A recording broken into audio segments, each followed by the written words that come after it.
Assalamu alaikum wa rahmatullahi ta'ala wa barakatuh. Today is Hadith Day for my channel. Okay, so let's go with the third Hadith. Okay, it says here, Buni al-Islami ala khams.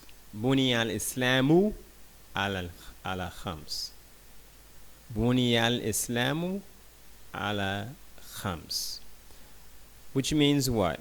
Islam is built upon 5, talking about pillars, testifying that there is nothing worthy of worship except Allah. Shahadati an la ilaha illallah wa anna Muhammadan Rasulullah, and that Muhammad is the messenger of Allah. وإقام الصلاة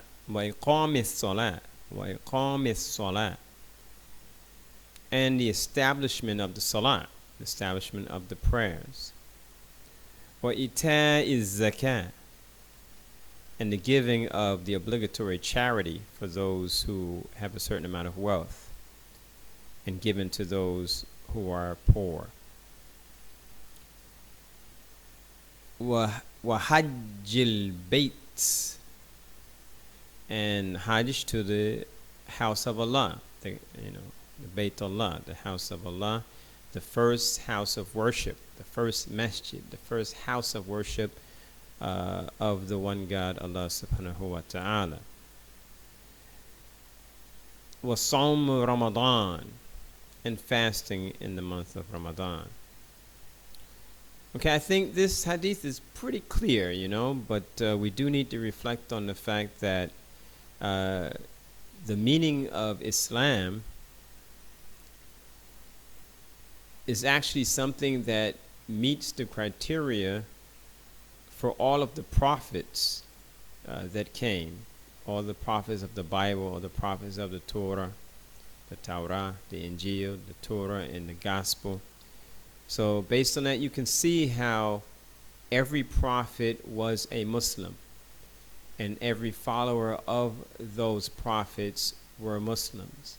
And they only became other than that if they rejected that prophet or any prophets that came before that prophet, or rejected that book or any books that came before that prophet, or those that came afterwards, because some people lived at a time when a new prophet came, a new book came. So if they reject what came before, or what is in their time, or what comes after, then they no longer can be considered a believer or a Muslim. The term Muslim is one who is in a state of peace due to their submission in obedience to the Creator. That is the meaning of Muslim, because Islam is peace through submission to the Creator. And so one who does that is called a Muslim. In Islam, that's what you do. You put the M, the meme, before something to make it a title, right? So a person who practices Islam is a Muslim. A person who has ihsan is a muhsin, right? So this is how in Arabic these terms are created. Okay, so we have to understand that all prophets were Muslims, and all the followers of those prophets were Muslims, because as it said, Buni al-Islami ala khams.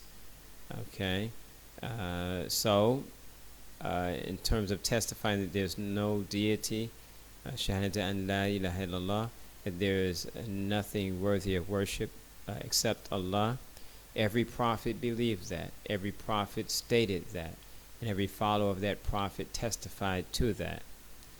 And that Muhammad is the messenger of Allah, well, that's from the time of the Prophet ﷺ until the day of judgment, because there are no more prophets to come after the Prophet ﷺ. He was the Khatam al-Nabiyyin, and that's the only prophet that made that statement.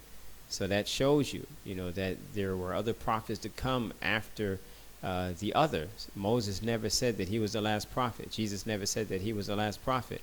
So you can see the door was left open, and the door was only closed at the time of the Prophet ﷺ. He's the one who Allah revealed in the Qur'an. He is Khatam al-Nabiyyin, that he is the seal of the prophets. He is the Khatam, he is the seal there are no more prophets to come after him, or messengers. All right, because every messenger is also a prophet. So when I say he's the last prophet, that also means he's the last messenger. You can't separate the two, because the messengers are the prophets that receive messages. All right, so every messenger was a prophet, but not every prophet was a messenger. All right, so we need to understand that. So that's why here it says, and that Muhammad is the messenger of Allah, because this is what was the case at that time.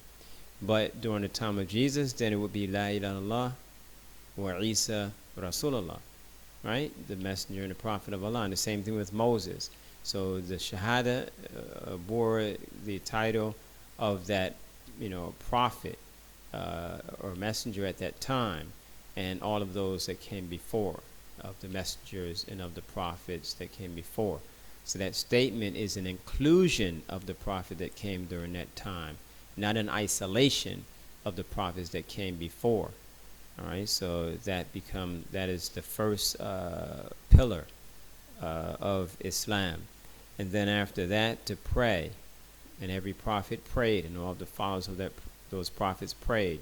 They may have prayed a different number of rakahs, but they all prayed, and all of them prayed, making the prostration, the sujood. This was a characteristic of the prayer that always existed for every prophet. All right, praying to Allah alone.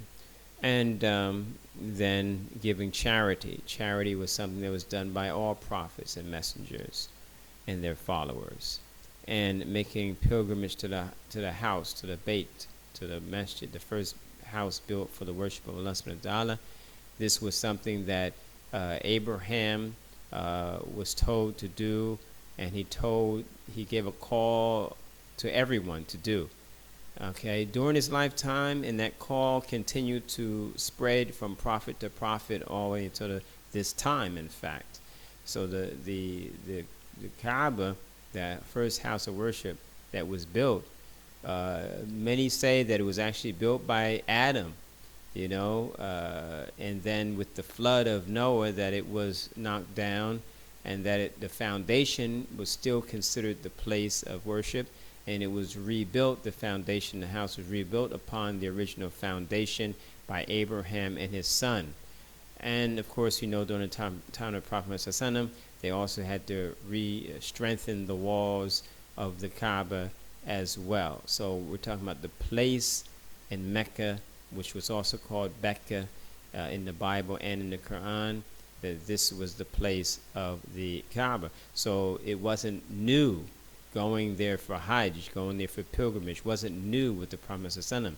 This was something that all prophets tried to do, from Abraham until the Prophet ﷺ, to go there at least once in a lifetime. Okay?